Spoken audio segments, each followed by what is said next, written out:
How's everybody doing? This is Grim from Grim and Bell Games, and what you're going to be watching today is a gameplay commentary of TDM on the map Detroit. And before the map gets started up here, please feel free to like, comment, subscribe, and we're also going to have our other social media links down in the description below. Please feel free to do all that social media jazz, and let's get into the gameplay starting up now. So before the gameplay starts, remember I'm going to be on the top, and my girlfriend Belle is going to be on the bottom. So for this gameplay, I want to roughly talk about college.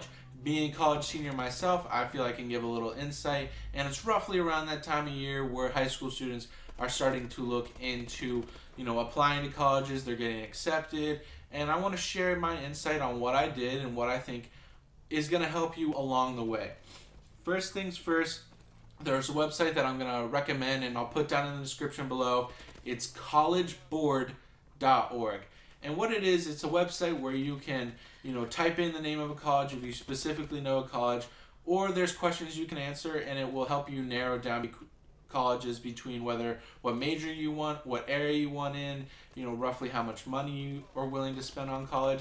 And it's just going to be a good website where it'll pull up a giant list of colleges, and it's going to have an at-a-glance look on what you're looking for.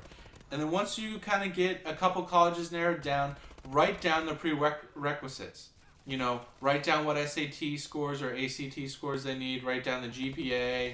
If you have to write an essay, because some of them require you to write an essay. Not too many do, but some of them do. And, have that in mind as you're working through the application process.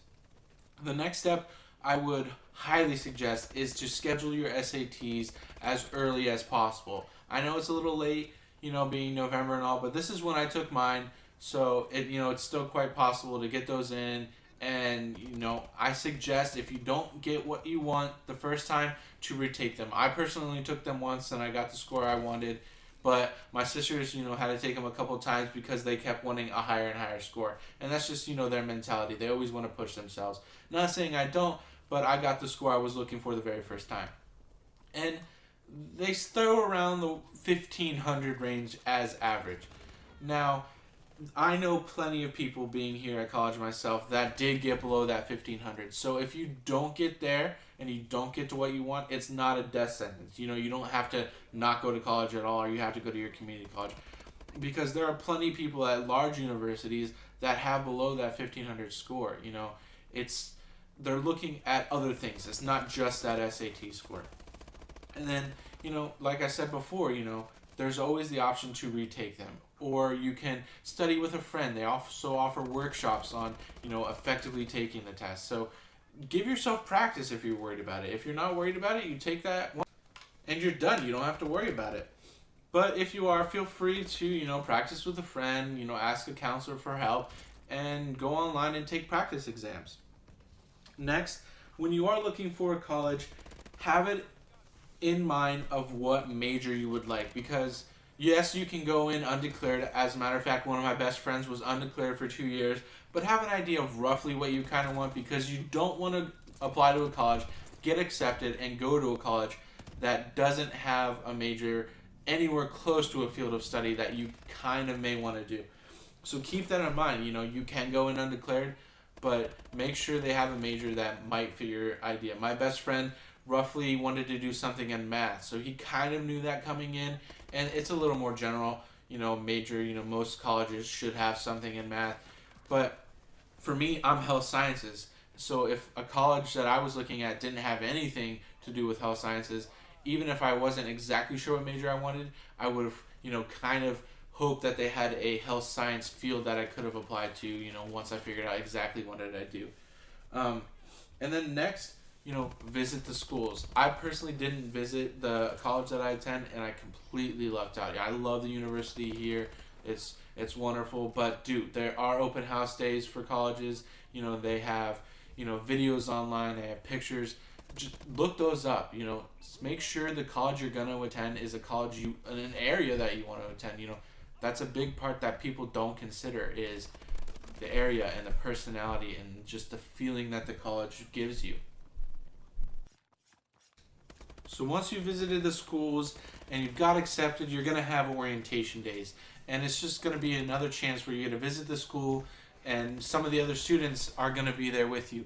Personally, when I went to my orientation day, it was the very first time I ever went to the school that I'm at currently, and I happened to run into all the friends that would make freshman year because it just so happened that everybody who went to my orientation lived in the same dorm building that I did. So I had known them previously. We were texting and talking through social media devices. We even set up a fantasy football league, and that was just a way that I was able to connect and bond with some of the individuals that I met in my freshman year. Next, get involved. There's going to be clubs, there's going to be intramurals, sport activities that you can get involved with. For me personally, I'm a part of the club that my major is in, so that's a way for me to get to know people in my own major. There's other clubs around campus. We have, paintball, fishing, cheerleading. There's, governmental clubs, whether, Republican, Democrat, other things like that. If you're a female, they have, more female-oriented clubs, a STEP club or, women's studies or other things like that. If you're into taking language classes, there's, Spanish club or, German club and other things. So get involved because it's going to be a nice way for you to see the different areas of the campus as well as make friends that you may not have met, because a lot of your friends are going to be either in your major because you're constantly with them taking classes, or in your dorm because you happen to live with them.